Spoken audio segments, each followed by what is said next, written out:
Most men aren't destroyed by a single catastrophic event. They're destroyed slowly, quietly, by habits so normalized they don't even register as dangerous. Day after day, year after year, until the damage is done and hindsight becomes the cruelest teacher. The tragedy isn't the destruction itself, it's that it was preventable. Most men don't see it coming because the habits feel harmless. Some even feel productive. But underneath, each one is a slow poison, draining energy, eroding potential, stealing years disguised as ordinary days. Here are 9 habits that are silently destroying most men. Not to shame you, but to wake you up before the bill comes due. 1. Checking the phone first thing in the morning. Most men don't realize what they're doing. Before their feet hit the floor, before a single conscious thought forms, they've already handed their attention to strangers, notifications, news, other people's emergencies. The first hour of the day shapes everything that follows. When you give it away immediately, you start from a deficit, reactive instead of intentional, scattered instead of centered. The phone can wait. Your mind deserves a better start. 2. Numbing instead of processing. Something uncomfortable surfaces, stress, sadness, frustration, and the immediate response is escape. Scroll, drink, eat, binge, anything to avoid sitting with what's actually happening inside. But emotions don't disappear when you numb them. They accumulate, they wait, and eventually they demand attention in ways you can't control. Anxiety that won't quiet, anger that explodes disproportionately, a depression that settles in without clear cause. Feeling is not weakness. Avoiding feeling is delayed collapse. 3. Saying yes when you mean no. Most men have been trained to avoid conflict, so they say yes to obligations they resent, to people who drain them, to commitments that don't align with anything that matters. They sacrifice their boundaries to keep the peace and slowly lose themselves in the process. Every false yes is a betrayal of the self, and a man who can't say no is a man who can't protect his own life. Boundaries aren't selfish, they're survival. 4. Comparing your chapter 1 to someone's chapter 20. Social media has weaponized comparison. Most men scroll through highlight reels and measure their behind the scenes against curated perfection. They see someone else's success and feel their own failure, even when the comparison makes no logical sense.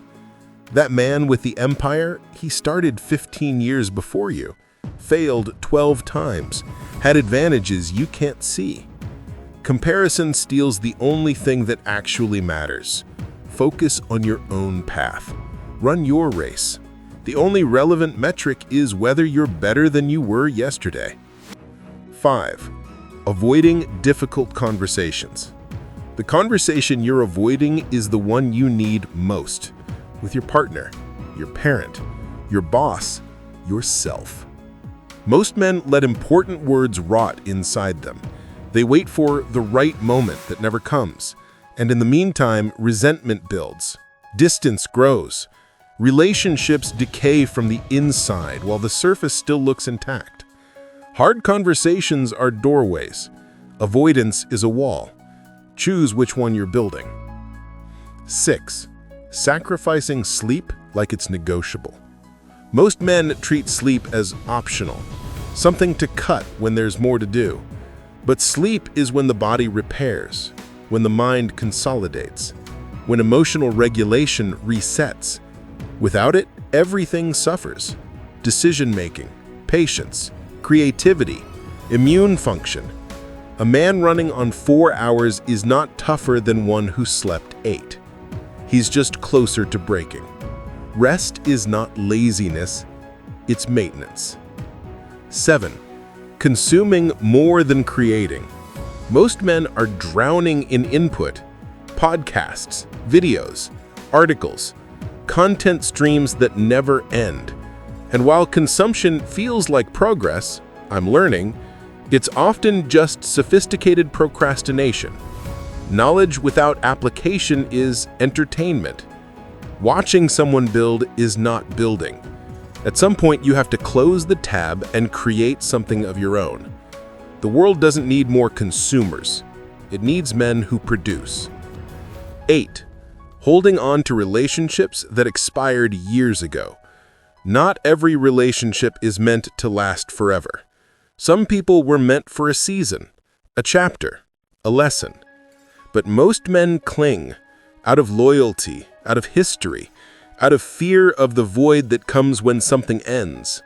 And so they stay, in friendships that drain more than they give, in dynamics that no longer serve who they're becoming. Letting go isn't betrayal. Sometimes it's the most honest thing you can do. 9. Waiting for motivation to act. This is the habit that traps most men than any other. Waiting to feel ready, waiting for inspiration, waiting for the stars to align before taking the first step. Motivation is not a prerequisite for action. It's a byproduct of it. You don't feel like starting, and then you start anyway. That's discipline. That's how real change happens. Most men will die waiting for a feeling that was never supposed to come first. So, here's the mirror. How many of these habits live in your life right now?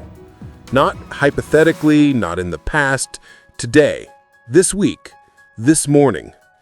The honest answer might sting. Good. Let it sting.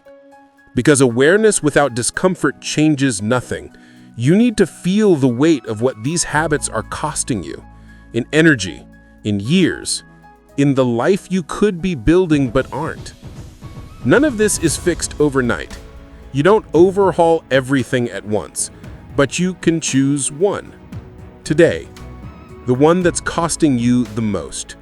And you can start, imperfectly, uncomfortably, without waiting for permission or motivation or the perfect moment.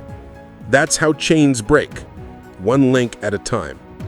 Most men won't do this. They'll nod, agree, and go back to the same patterns. They'll let another year pass, then another, then wonder why nothing changed. But you're still here, still reading. That tells me you're not most men. Prove it. Start now.